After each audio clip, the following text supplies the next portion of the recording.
Amém. Que Deus abençoe as crianças na sala, os professores, na ministração. Algo tão precioso, né? Você mãe, você pai, depois tiver um tempo com seu filho para conversar um pouquinho sobre a aula, sobre a ministração, certamente isso edificará a sua vida e a vida do seu filho também. Nós queremos falar hoje sobre matemática do ouvir Deus. A gente ouviu já na introdução aqui um pouco da conferência de jovens e adolescentes, de estar na presença de Deus, de perceber Deus, de ouvir a voz de Deus, de ser orientado por Ele, poder falar com Ele, ter essa boa comunicação para a edificação das nossas vidas. E é certo que há muitas pessoas que têm lá suas interrogações em relação à voz de Deus. E a pergunta de alguns é: quando Deus fala comigo? Como Deus fala comigo? Deus fala quando eu falo? E aí se analisa um pouquinho a vida do próximo. Algumas pessoas dizem que Deus está falando com elas, mas parece que o comportamento delas não são tão guiadas pelo Espírito Santo. Parece que o comportamento delas não é assim, de acordo com o padrão de Deus, mas elas afirmam que ouvem Deus, falam com Deus e Deus fala com elas. E outras pessoas não ouvem, até questionam se Deus de fato existe. Então nós temos os dois extremos: aquele que diz que ouve, mas na verdade não está ouvindo direito, como também aquele que não ouve e gostaria muito de ouvir a voz de Deus. Na verdade, o fato de nós estarmos aqui nessa noite não é porque é uma rotina nossa, uma prática nossa, mas porque nós queremos ouvir algo especial de Deus. Eu posso imaginar que aqui nós temos muitas interrogações e muitos desejos de ouvir a voz de Deus, desejos de fato perceber um pouquinho do falar de Deus, para a compreensão da continuidade da nossa vida. De alguma maneira nós queremos sim que Deus toque, que Deus nos oriente, que Deus ministre o nosso coração, porque isso nós precisamos. Sem o falar de Deus, Deus sempre fala, né? Mas sem a compreensão do falar de Deus, toda essa questão de fé se torna muito abstrata, muito distante. Se Deus não fala comigo, se eu não percebo esse pessoal no relacionamento com Deus, a minha fé é um esforço psicológico talvez, ou da minha mente, de tentar acreditar que de fato Deus existe, Deus tem um propósito para a minha vida, mas eu fico sempre com aquela interrogação, com aquela dúvida: foi a voz de Deus? Esse falar de Deus foi para mim? Há pessoas que ouvem muitas vozes, é mais ou menos como aquele que está num grande centro, no calçadão, e ouve alguém chamando seu nome. Não é o meu caso, que meu nome é raro, mas talvez o seu, que é mais comum. Se o teu nome é Marcelo, Lucas ou José, né? Talvez você tenha já ouvido alguém chamar num calçadão, muita gente ali, você impressionado: como alguém me achou nesse lugar? E na verdade nem é como você chamou por outra pessoa, mas você achou que era. Há muitas vozes. Quando Deus fala conosco, como é que é esse falar e essa compreensão de fato entender que Deus está falando comigo? Quando eu entendo quando Deus fala, e quando eu entendo falar de Deus, a minha vida muda radicalmente. A minha percepção das coisas, meu discernimento, as minhas tomadas de decisão, a minha ousadia, a minha coragem, tudo muda, porque eu sei que Deus está falando. Quero convidar você a abrir a sua Bíblia no Salmo 24. Nós queremos ler do versículo 1 ao 10, Salmo 24, que fala de uma forma poética, na verdade é uma canção, fala de uma forma poética sobre esse estar na presença de Deus. A gente vai tirar algumas lições, alguns princípios para a nossa vida, para a aplicação do nosso dia a dia. Salmo 24, versículo 1 em diante. O salmista começa apresentando Deus. Ele diz o seguinte: ao Senhor Deus pertence o mundo e tudo que nele existe, a terra e todos os seres vivos que nela vivem são dele. O Senhor construiu a terra sobre os mares e pôs os seus alicerces nas profundezas do oceano. E aí a pergunta: quem tem o direito de subir o monte do Senhor? Quem pode ficar no seu santo templo? Somente aquele que é correto no agir, limpo no pensar, e não adora ídolos, e nem faz promessas falsas. O Senhor Deus o abençoará, o salvará e declarará inocente no julgamento. São assim as pessoas que adoram o Senhor, que prestam culto ao Deus de Jacó. Abram bem os portões, abram os portões antigos e entrará o Rei da Glória. Quem é esse Rei da Glória? É Deus, o Senhor forte e poderoso, o Senhor poderoso na batalha. E repetindo esse refrão dessa música: abram bem os portões, abram os portões antigos e entrará o Rei da Glória. Quem é esse Rei da Glória? É o Deus, o Senhor Todo-Poderoso. Ele é o Rei da Glória. Amém? Amém? Então é ótimo.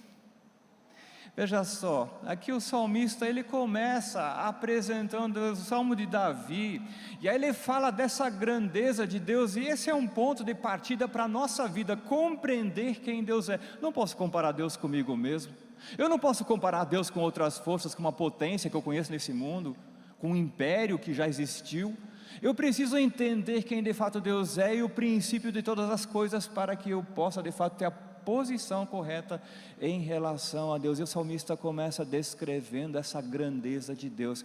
E uma pergunta semelhante, né? Deus faz a Jó, quando Jó então questiona uma série de coisas em relação a Deus. Deus começa a fazer algumas perguntas a Jó e pergunta: você estava lá quando o universo foi criado? Você estava presente, você sabe como as coisas aconteceram? Ou você só fala de ouvir falar? Você só comenta porque ouviu?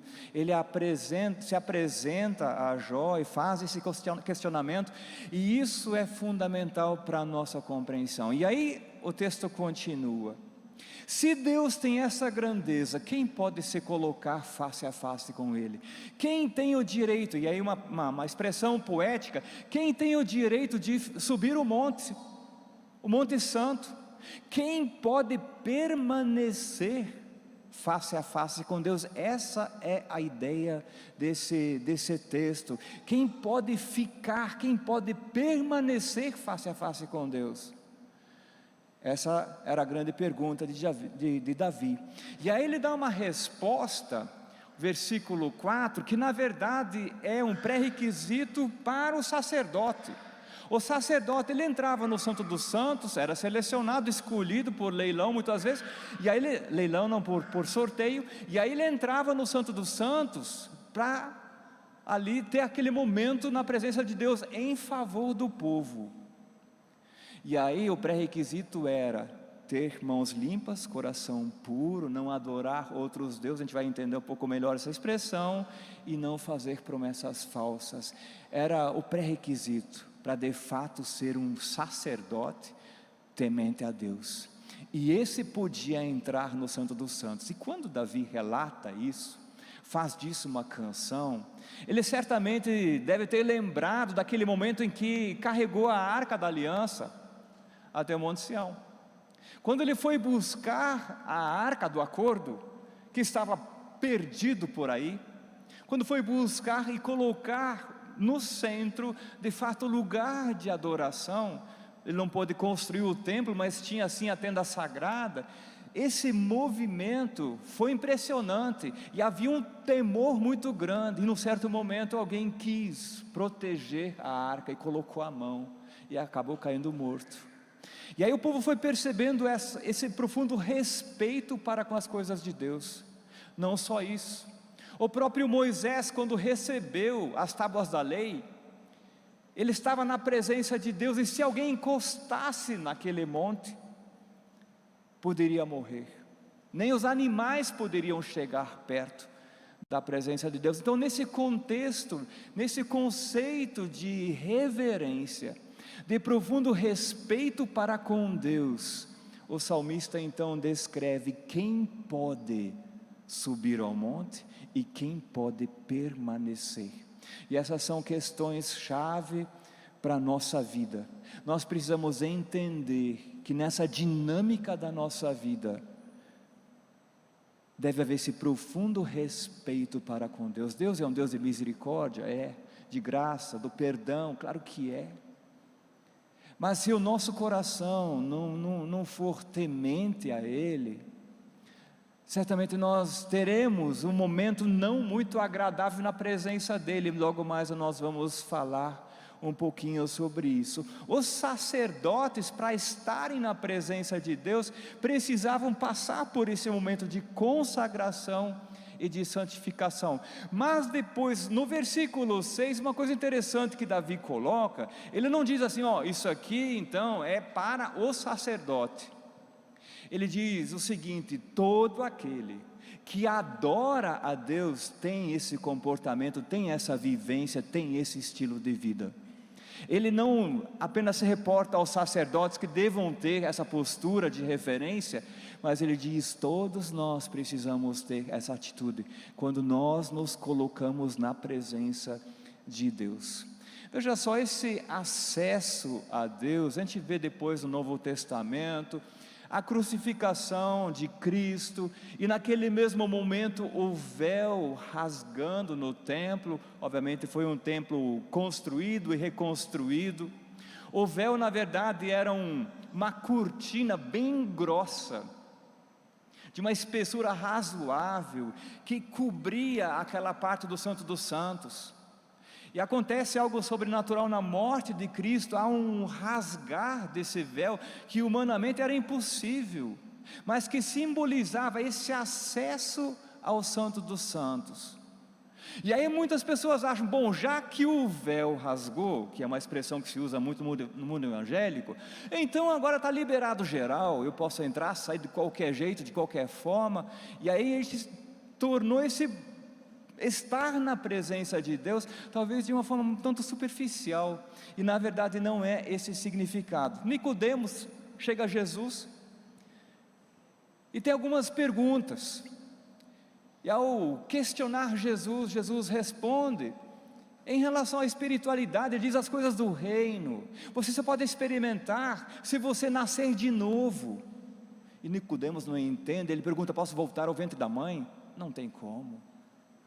E aí Jesus explica, é importante nascer de novo, nascer da água e do Espírito. Não é uma coisa natural, não é uma questão física, não é uma questão geográfica, é uma questão do Espírito, do ser humano de fato estar na presença de Deus. Ele precisa nascer de novo, precisa haver esse processo do arrependimento do pecado, da rebeldia contra Deus ou da indiferença contra Deus, que é a mesma coisa. Deve haver essa reconciliação com Deus e esse desejo de convidar Deus de fato a fazer parte da sua vida. Esse processo de reconciliação, ele precisa ser completo na vida da pessoa, para que ela possa experimentar de fato a presença de Deus. E aí o texto de Efésios capítulo 2, versículo 18 diz o seguinte: é por meio de Cristo, desse sacrifício de Cristo na cruz, da morte dele pelo nosso pecado, que todos nós, judeus, não judeus, escravos, livres, quem somos, podemos ir pelo poder de um só Espírito até a presença do Pai. Esse movimento de chegar à presença de Deus, gente, não é assim um estalar de dedos, precisa ser algo muito consciente da alma, do coração, do espírito nosso. Não é estar num lugar entre quatro paredes, num salão, é muito mais do que isso. E aí muitas vezes, talvez pelo conceito religioso, a pessoa acha que talvez encostando em alguma parede, estando perto de alguém, vai sentir algo novo. Certa vez eu estava viajando de ônibus, estava no seminário na época, e a pessoa do meu lado, extremamente ansiosa, não sei por qual razão, e aí ela perguntou, quem é você? Estranhei a pergunta. Falei, eu sou fulano de tal, sou seminarista tal. Ela falou, graças a Deus, que bom que faremos uma boa viagem. Eu falei, ué, por quê? Não, porque você é servo de Deus. como se servo de Deus fosse eterno sobre a face da terra. E muitas vezes a gente talvez ache engraçado o posicionamento de algumas pessoas, mas um pouco disso pode estar talvez no meu coração, de eu não entrar na presença de Deus, mas ficar a uma certa distância. Um outro exemplo, Jesus conta, 2 pessoas foram ao templo orar, um se coloca na frente, levanta as suas mãos e dá glória a Deus por uma série de coisas, outro fica lá no fundão, bate no peito e pede por misericórdia. Quem dos 2 conversou com Deus? Quem dos 2 estava na presença de Deus? Essa é a questão. Esse movimento para a presença de Deus, ele precisa ser compreendido. Não apenas achar que mudando de um espaço geográfico, eu vou sentir ou não essa presença de Deus, o falar de Deus, a ministração de Deus, ter a liberdade de falar com Ele. E aí eu quero pontuar 4 questões aí que aparecem no versículo 4, para a nossa meditação. Quem permanece na presença de Deus? Quem pode permanecer? Quem pode subir? Quem tem o direito de subir ao Monte Sião? Quem pode permanecer na presença dEle? E aí vem aquela fala dEle, e aí de acordo com a versão de Bíblia que você tem, você vai encontrar talvez expressões diferentes, e você pode ler umas 5, 7 versões e você vai encontrar a riqueza desse versículo, porque é impossível traduzi-lo com apenas 5 ou 7 expressões de peso. E aí diz o seguinte: quem é correto no agir, limpo de mãos, limpo no fazer, no proceder, fala em atitude, fala em comportamento.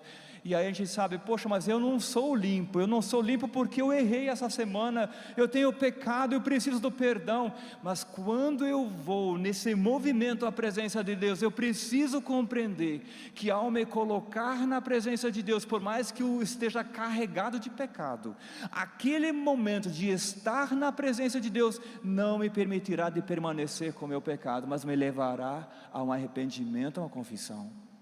Esse é o movimento para a presença de Deus, aceitar a orientação de Deus, estar disposto de fato a deixar para trás.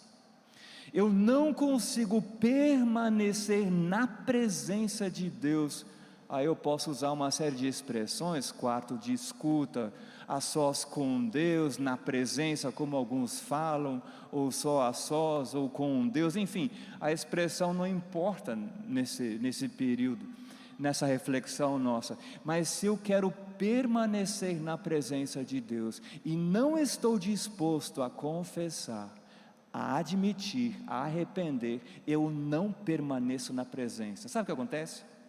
Aí eu tomo minha decisão, eu vou fazer um tempo devocional gostoso agora, separo um tempo lá e tal, pego a Bíblia, tranco a porta do quarto, ou acho um lugar distante do barulho, aí eu falo, agora é o momento, e chega o momento de fato de se colocar na presença de Deus. Eu falo que Deus está sempre conosco, não é?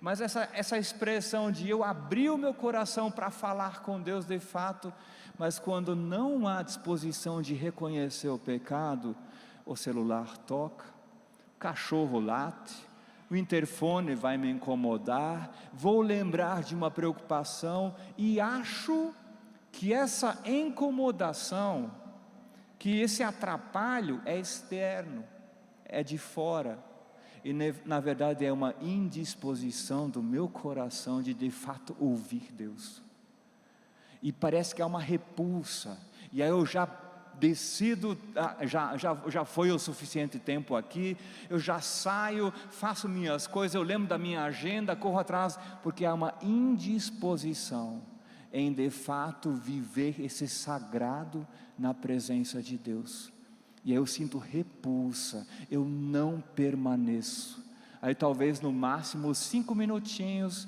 7 minutinhos, e aí eu já sinto uma perturbação tão grande, que eu já saio correndo, não consigo me concentrar, porque há algo na minha vida, que diz não à presença de Deus. Segundo aspecto, limpo no pensar, puro de coração, uma postura e uma motivação de coração de pureza de fato, os puros de coração. Eu quero purificação, eu quero uma mudança de mente, eu quero uma transformação, eu quero nesse tempo de silêncio na presença de Deus e nessa conversa com Deus, ser limpo da minha mente corrompida, daquilo que tem preenchido a minha mente e na verdade não faz bem, que tem poluído o meu pensar. Eu quero me desfazer disso, eu quero adquirir de fato os valores do reino.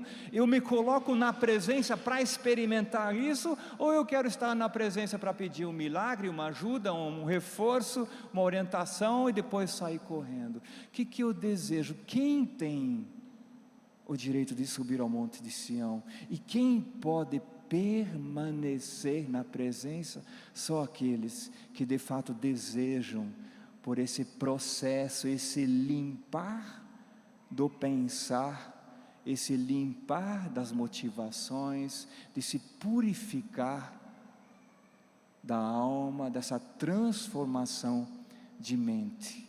Quem pode permanecer na presença? E aí o texto continua usando mais uma expressão: aquele que não adora ídolos, de acordo com a sua versão. Você vai até encontrar uma outra expressão lá, mas eu achei uma definição muito interessante ao pesquisar um pouquinho sobre esse texto, que fala o seguinte: viver sem idolatria é de fato ter uma alma que não se apoia àquilo que é de pouco valor, ou daquilo que é vazio, daquilo que é fútil.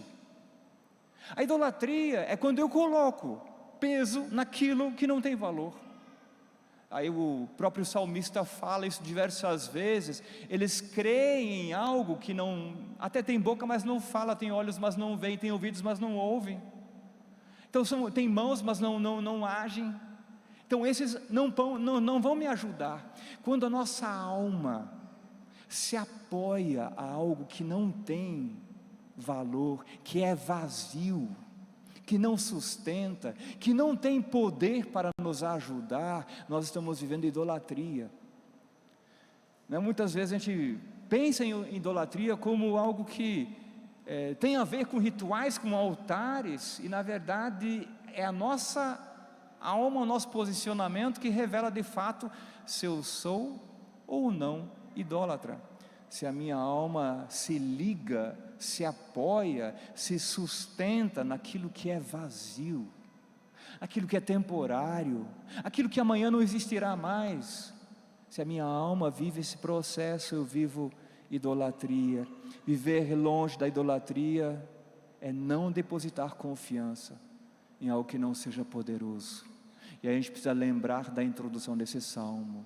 Deus Criador é apresentado aqui, aquele Deus que é capaz de do nada gerar algo. Você crê nisso? E o quarto aspecto, aquele que não faz promessas falsas.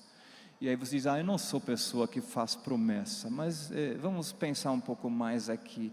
Você já passou uma situação delicada? Você já precisou de um livramento? Você achou que a sua vida estava chegando ao fim? E naquele momento, o que você prometeu? O que você declarou? O que você tomou como propósito?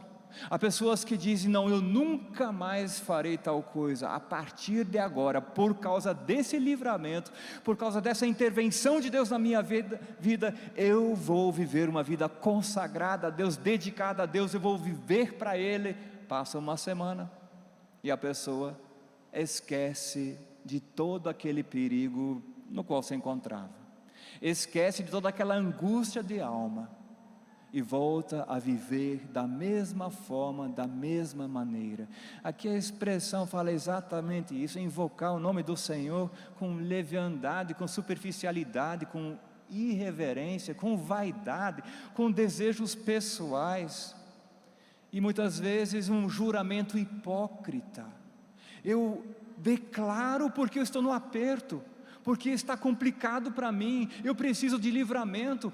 Então eu prometo. Passa um tempo, eu acho que eu me empolguei naquele momento, não é bem assim, eu vou reinterpretar aquilo que eu falei.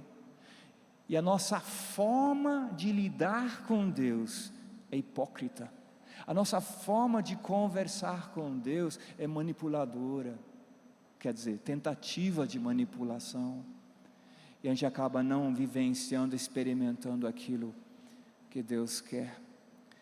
Aí o salmista continua no versículo 6, assim são as pessoas que adoram o Senhor e prestam cultos a Ele, aqueles que permanecem na presença. Esse texto, só para sua compreensão, é um texto que é profético, sim, aponta para Jesus e ao mesmo tempo aponta para a eternidade. Quem estará na eternidade com Deus? Está aqui a descrição. Quem vai permanecer com Deus por toda a eternidade? Está aqui a descrição. Quem vai receber Jesus como seu Senhor e Salvador? Está aqui a descrição. Entrada triunfal de Jesus em Jerusalém. 5 dias antes da crucificação, Jesus montado num jumentinho, a multidão em volta dele, as pessoas começam a tirar seus mantos, sua roupa, arrancando galhos, folhas e forrando o caminho para o Senhor Jesus passar. Eles estavam abrindo portas, estavam recepcionando, eles estavam de fato abertos para aquilo que o Messias queria fazer, eles estavam de fato na expectativa daquilo que Deus fará. Conclusão, encontramos no refrão que em parte se repete, dizendo o seguinte: abram bem os portões, abram os portões antigos e entrará o Rei da Glória. Quem é esse Rei da Glória? Quem é o seu Rei da Glória? Quais são as características dele? O que ele é capaz de fazer? Como você conversa com ele? Como você permanece na presença dele? O que você tem recebido dele? Deus quer falar. Deus quer que nós abramos as portas, os portões, o coração, a nossa vida, para que Ele possa entrar, e aí acontece uma comunicação. É impossível, como a própria Bíblia fala, ter um relacionamento com Deus, sem que haja esse processo de reconciliação com Ele. Eu não consigo enganar Deus, e dar um joinha para Ele, e falar que está tudo bem.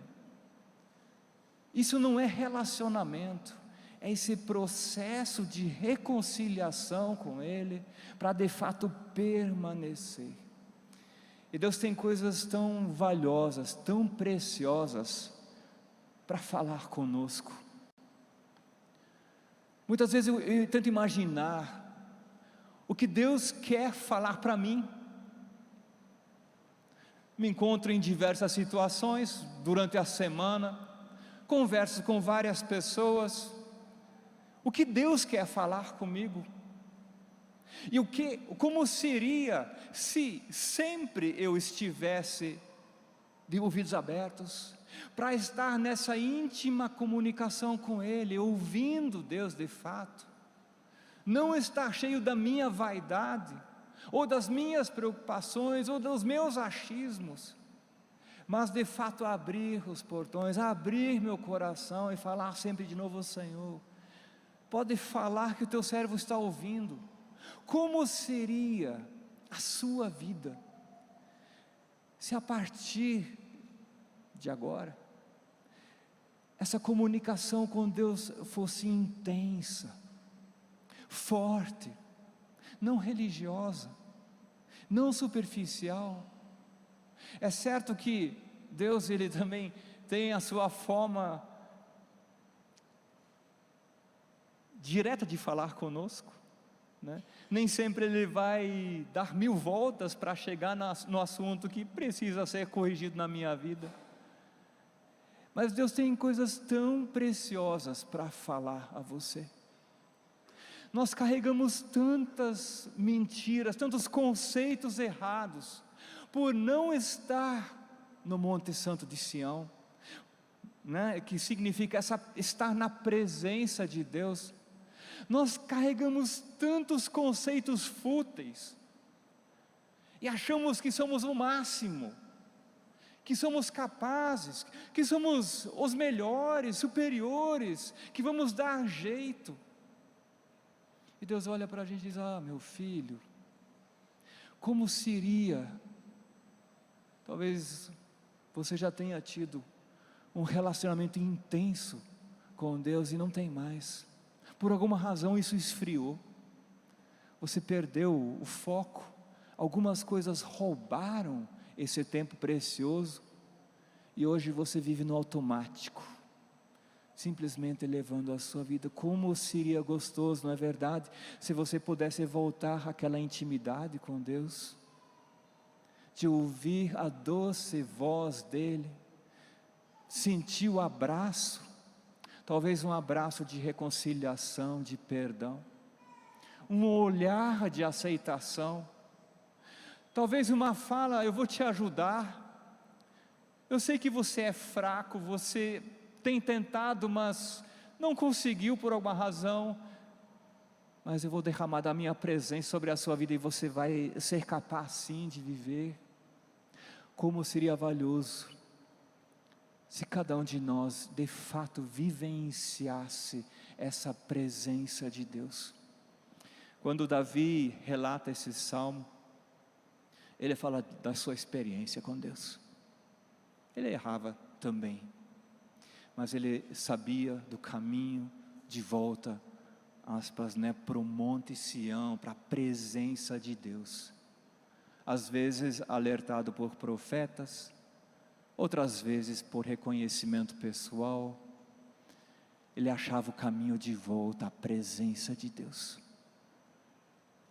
Meu desejo é que cada um de nós possa cada vez mais falar desse ouvir Deus e conversar com Deus de modo pessoal. Que não seja apenas o relato de alguém que vivenciou. Ah, Chay esteve numa conferência, ouviu Deus falando, teve uma visão. Nossa, que bacana, Chay, venha falar comigo, tem uma visão de mim também. Você tem uma orientação para a minha vida. E há pessoas que terceirizam a busca da presença de Deus e pedem que outros façam por elas, mais confortável, né? Mas pode ser que a palavra de Deus seja um tanto dura para você também. Nós não devemos terceirizar isso não, mas buscar cada um da sua maneira, da sua forma, de fato estar na presença de Deus. Quando Deus fala comigo, quando eu de fato vou ao Monte Sião, e quando eu permaneço na presença dEle. Comecei a leitura de um livro, não terminei, preciso confessar isso, né? Que fala sobre oração. E uma expressão que o autor usa nesse livro, eu achei muito legal. Diz assim: às vezes a gente se coloca na presença de Deus, a gente não ouve Deus. E aí muitas vezes a gente tem a pressa e sai da presença dEle. E aí ele diz: não faça isso. Se você não percebe o falar de Deus, permaneça mais um pouquinho. Permaneça mais um pouquinho que Deus vai falar. É óbvio que isso tem a ver também com a atitude do nosso coração, não é só questão de Deus ter vontade de falar ou deixar de falar, mas é o posicionamento da nossa vida. Quero convidar você a fechar os seus olhos, nós queremos conversar com Deus agora.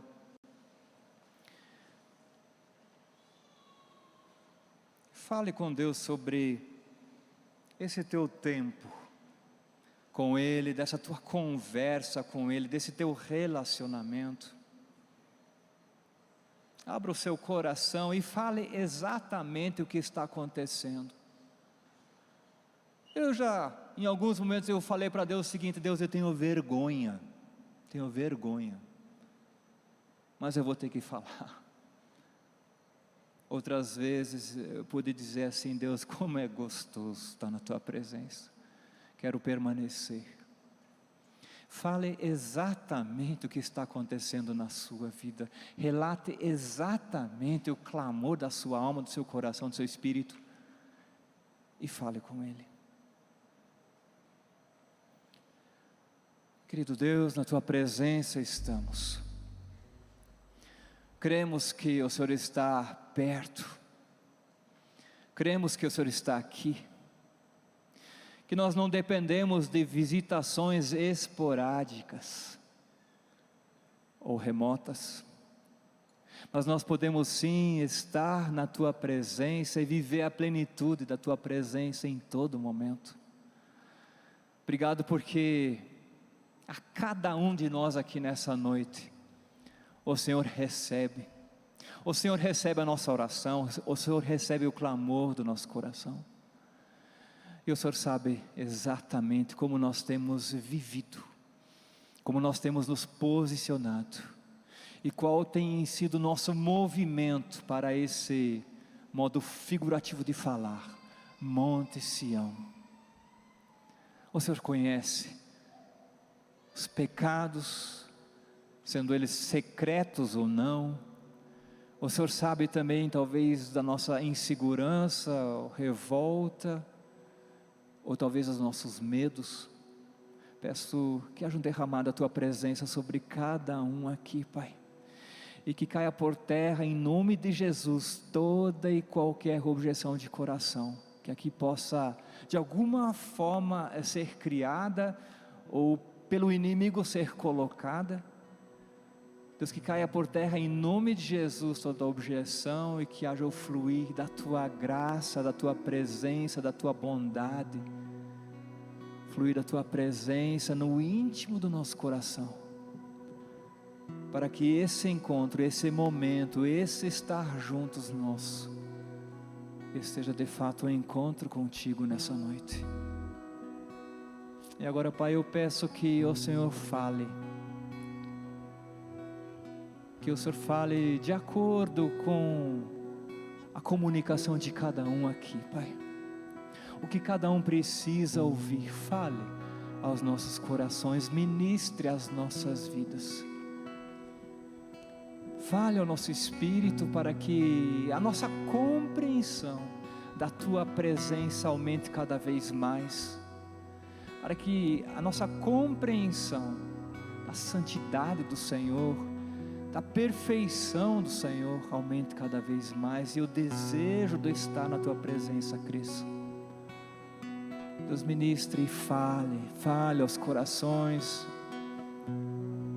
como diz o final do Salmo, que haja o abrir dos portões, haja o abrir dos corações, o abrir das portas, o abrir da mente para receber o Rei da Glória.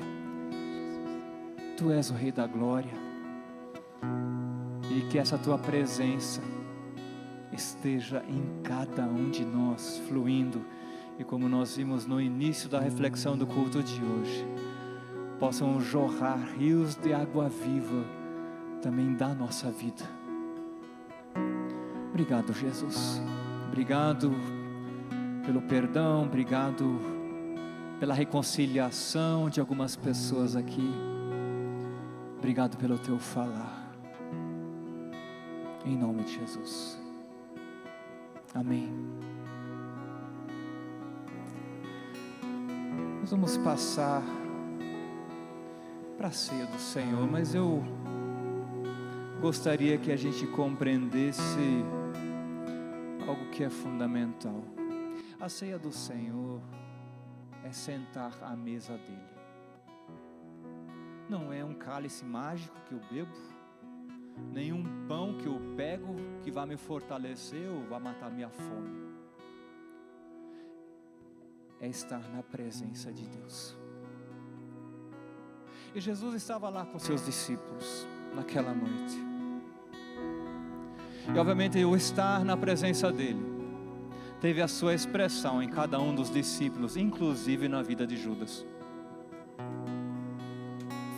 O texto de 1 Coríntios capítulo 11, versículos 23 em diante diz: porque eu recebi do Senhor diz Paulo, este ensinamento que passei para vocês, que o Senhor Jesus, na noite que foi traído, pegou o pão, deu graças a Deus, depois partiu o pão e disse: isto é o meu corpo que é entregue em favor de vocês, façam isso em memória de mim. Assim também depois do jantar, ele pegou o cálice e disse: esse cálice é a nova aliança, feita por Deus com o seu povo, a aliança que é garantida pelo meu sangue. Cada vez que vocês beberem desse cálice, façam isso em memória de mim. De maneira que cada vez que vocês comem desse pão e bebem desse cálice, estão anunciando a morte do Senhor até que Ele venha. Por isso, aquele que comer do pão do Senhor e beber do seu cálice, de modo que ofenda a honra do Senhor, está pecando contra o corpo e o sangue do Senhor. Esse é o momento.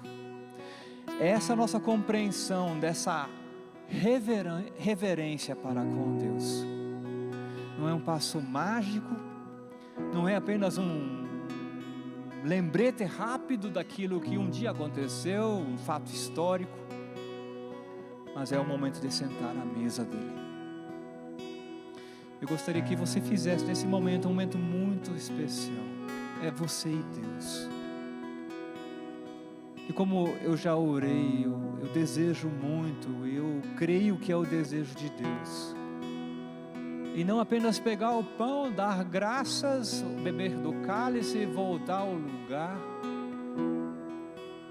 Mas eu tenho certeza absoluta que Deus quer falar com você nesse momento. Se Ele não falou ainda, se Ele não ministrou seu coração, Deus quer falar agora.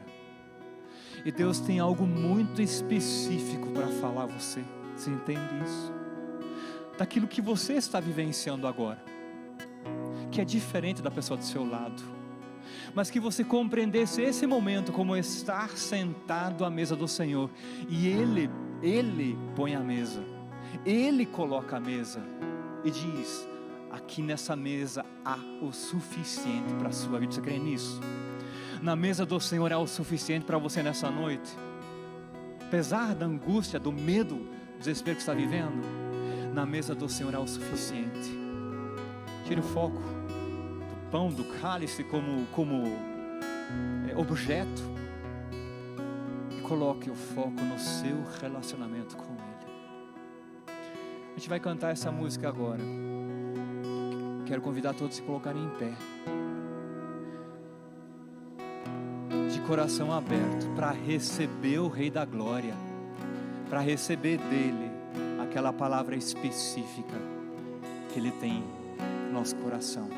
Você pode até, se quiser, fechar os seus olhos, ou fazer da música a sua oração. O pessoal da ceia vai se posicionar, vai ter aqui na frente pessoas paradas com pão, com cálice, lá no meio também. E o convite é: se você tem um relacionamento com Deus, se faz sentido o relacionamento com Deus para você, você participa da ceia. Se de alguma forma isso não é compreensível, peça mais tarde alguém explicar isso para você, ou talvez no discipulado em algum momento você tirar essas dúvidas.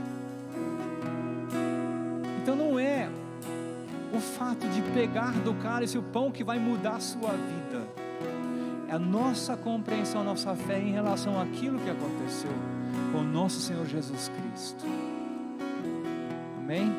O pessoal vai se posicionar aqui, e quando você tiver o seu momento, você pode chegar aqui na frente, pegar o pão, o cálice, ou lá nos corredores. Depois se volta ao seu lugar, e nós queremos tomar a ceia juntos.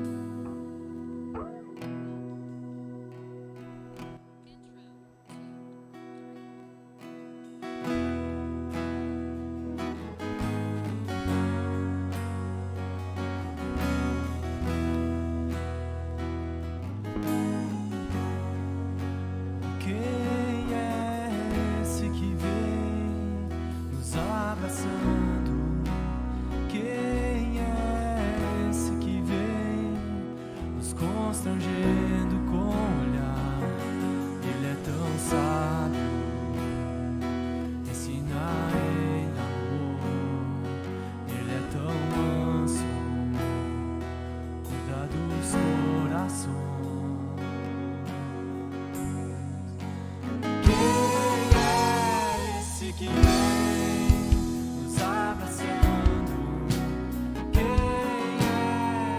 esse que nos constrangendo com o olhar.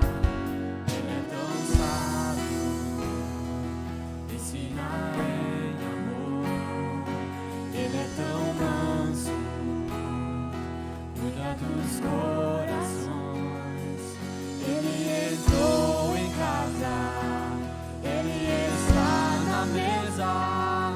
Ele nos observa, sabe que o esperamos.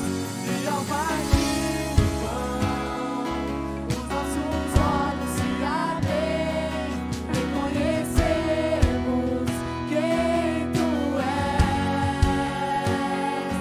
Ao som da tua voz, os nossos corações queimam de amor, queimam de amor. E ao partir do pão, os nossos olhos se abrem. Reconhecemos quem tu és. Ao som da tua voz, os nossos corações queimam de amor, queimam de amor. Nós arrumamos a casa, perfumamos ela toda, nós preparamos a mesa como lugar de honra. Nós arrumamos a casa, perfumamos ela toda, nós preparamos a mesa como lugar de honra.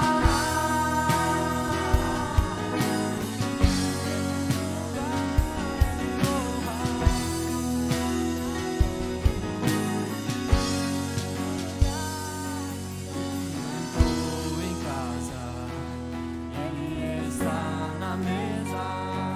Ele nos observa, sabe que o esperamos.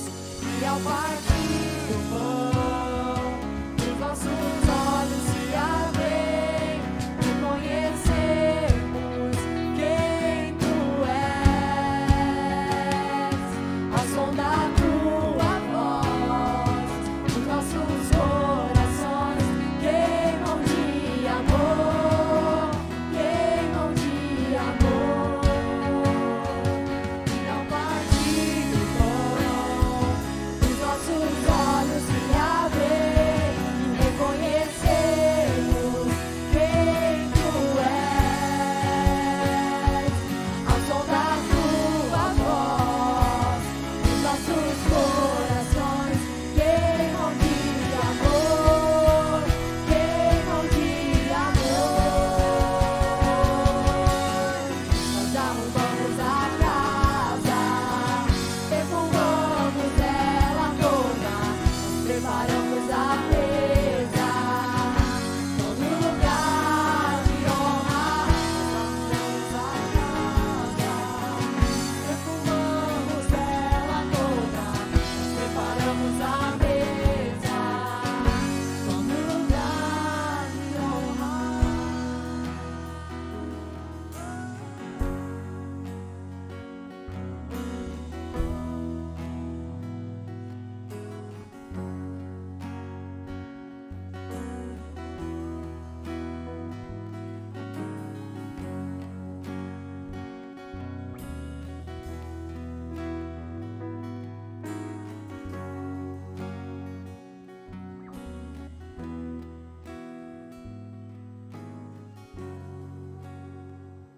Aproveite esse momento para ouvir de Deus o que Ele tem a te dizer, o que Ele quer te falar. Pode ser que você receba uma impressão, pode ser uma palavra, pode ser uma frase, pode ser que surja um pensamento novo, algo diferente, borbulhar no seu espírito. Deus quer falar contigo.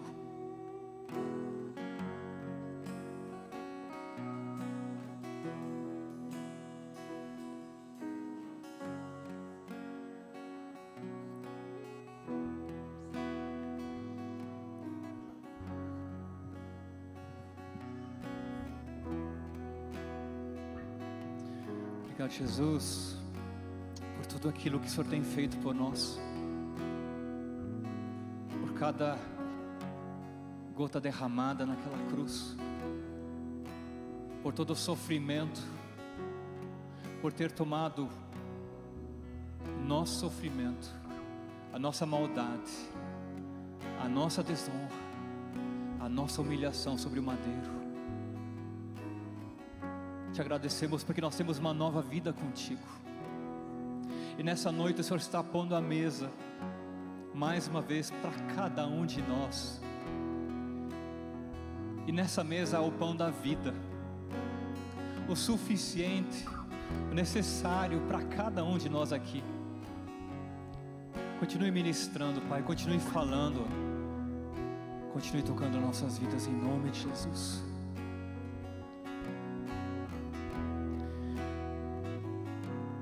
E o Senhor Jesus, na noite em que foi traído,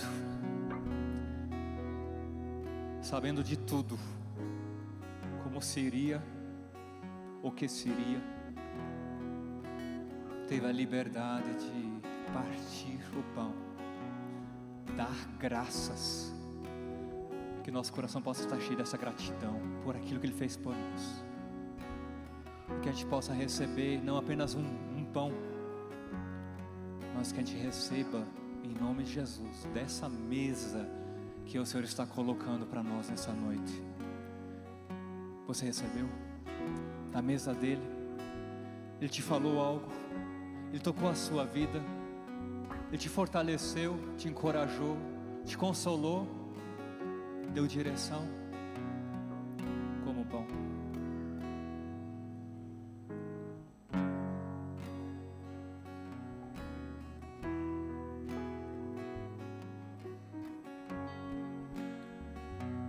Depois do jantar, Jesus pegou o cálice e afirmou: esse é o cálice da nova aliança, uma aliança que não se quebra, se crê nisso, eterna, que você pode ter com Ele, que você tem com Ele. Celebre essa aliança, Ele contigo em todo momento, você com Ele na presença. Beba o cálice. Temos 1000 razões para dar graças a Deus, para celebrar, para louvar. Vamos fazer isso agora?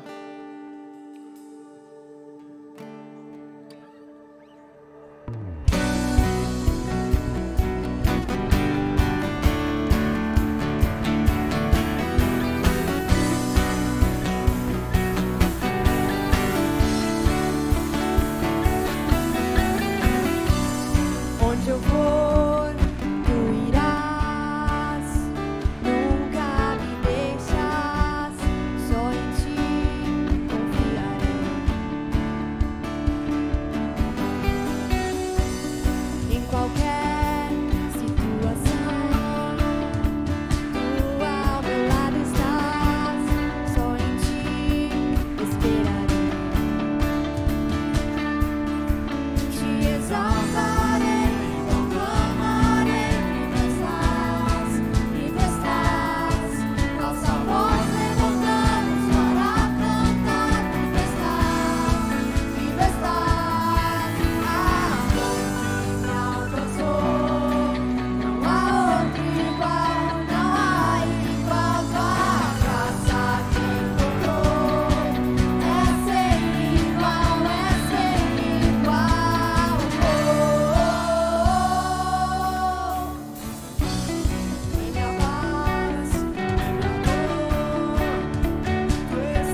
Faça o seguinte, nessa semana compartilhe o pão que Deus te deu. Reparta aquilo que Deus falou, aquilo que Deus ministrou ao seu coração. Na célula, aproveite o momento. E quando diz aquela frase comum que Deus falou com você no culto de domingo, você já sabe o que você pode compartilhar. Amém? Deus abençoe a todos. Que a paz desse nosso Deus maravilhoso acompanhe a cada um de nós. Em nome de Jesus. Amém.